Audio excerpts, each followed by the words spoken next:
Hi, this is David with entry number 26.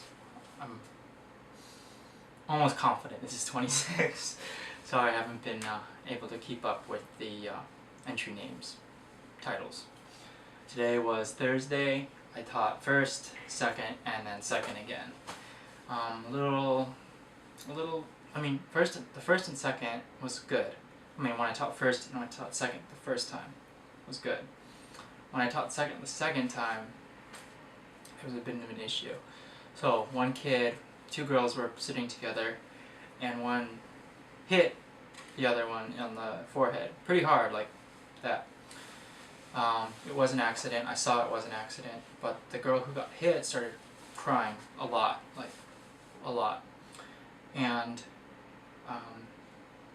I felt that I needed to discipline the other girl as fast as possible, because as people, psychologists know, well, I'll just say, when you want to teach a lesson, it's better to teach the lesson as soon as the event has occurred, the triggering event has occurred.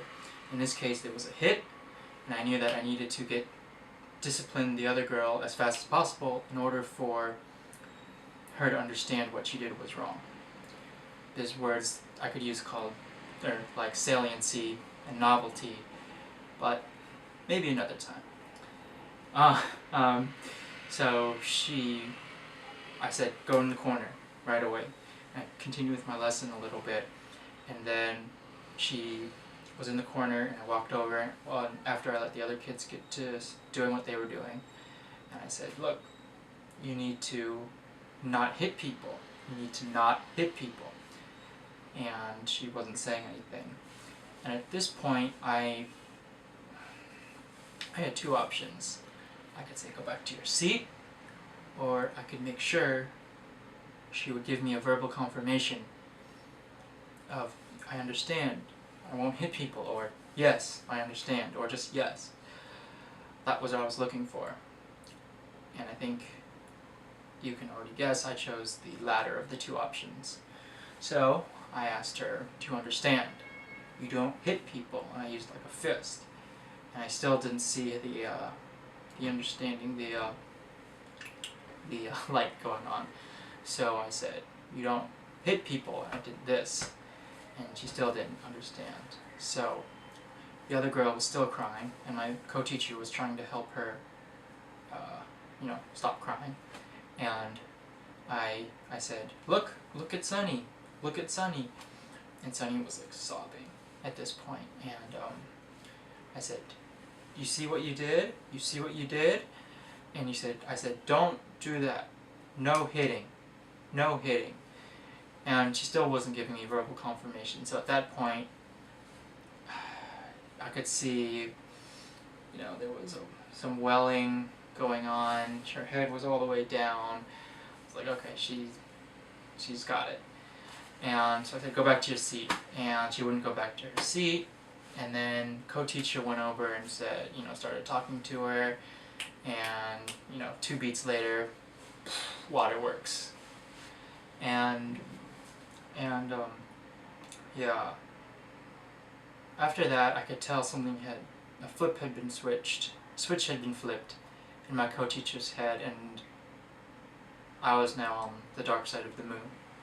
And, I'll just have to live with it for a bit. I don't think she'll stay mad at me, but I definitely felt that she was definitely annoyed with me. I think in her mind I could have handled it better. I think in my mind I handled it the right way, obviously.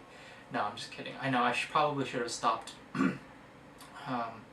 at like the second or third time, but I knew that she didn't understand what I was saying, but I was just like, come on, just give me a verbal yes, and she wasn't giving it to me.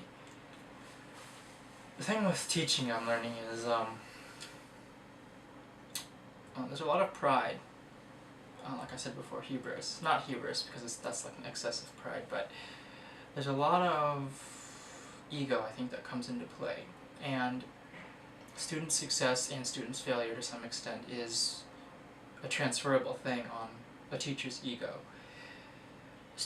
when students do well, it boosts the teacher's ego. When students do poorly or act poorly, it depresses the ego of the teacher. So I would say it behooves the teacher to be understanding, to be kind, and to, most of all, be supportive of the students. Today, discipline is another thing I can talk about later, but it's a very hard thing to do, especially with kids that don't understand English. I forget sometimes that these kids don't know English, like even the 6th graders, I can't talk like this to them. They don't know what I'm saying. You have to talk like you're talking to someone who has a very low IQ. Someone who has maybe like a 90, 85-ish kind of IQ, very slowly, and repeat yourself a lot. That's just how it is. So I think I'm going to move on. After school, Thursdays I get out a little early, so I said, today will be the day. And I wanted to mail my phone, because I told you my phone's been broken. And so I asked my co-teacher, will you help me? And she was like, yeah. But she was like, I need to be somewhere at 5 o'clock. And I was like, okay. I think it was like 3:30 when we got to the post office.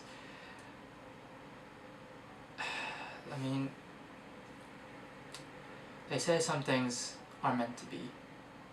And I think if you believe that, then that inherently means the converse is true. Or the reverse. Some things are just not meant to be. And converse. And yeah, this phone died on me for no reason, and now took about an hour and a half to get sent out. Maybe no longer than that, 2 hours to get sent out. It took so long. The people said, you need to put a hazardous materials thing on it, and I was like, please, they said you need to get a form from HTC, that's the phone manufacturer, and that'll say like, this is hazardous materials, and I was like, no, I don't need that. They're like, yes you do. So I went on the website and I told the guy that doesn't exist. We spent 45 minutes on the website, English and then Korean, and then we called the Korean hotline. Where's the form? How can I get the form? And the Korean hotline ended up saying there's no form. We told them there's no form, and then they were like, oh, okay. So I was like, oh God. In the US, you go to FedEx, whatever, UPS, DHL, boom, it's gone. 5 minutes. This is like the USPS, or the United States Parcel Service. It's very bureaucratic. I shipped it Korea Post, and just the amount of red tape you have to cut through is just ridiculous. It just pissed me off so much. But the good thing was it wasn't very expensive. I did the fastest they have available here, and it was only $44, which is 44,000 won, which is only like $40 US. So not bad. Maybe 41 bucks. Yeah, so that was very frustrating. And the whole time I could see that there was something still kind of irking my co-teacher from earlier. But, what could I do? Tomorrow we teach Taylor again, so maybe I'll try apologizing again. So yeah, that's been entry number 25, 26.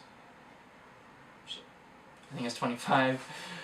Thanks for watching, and I'll come back with entry number 27, 26 tomorrow. Thanks for watching. Bye.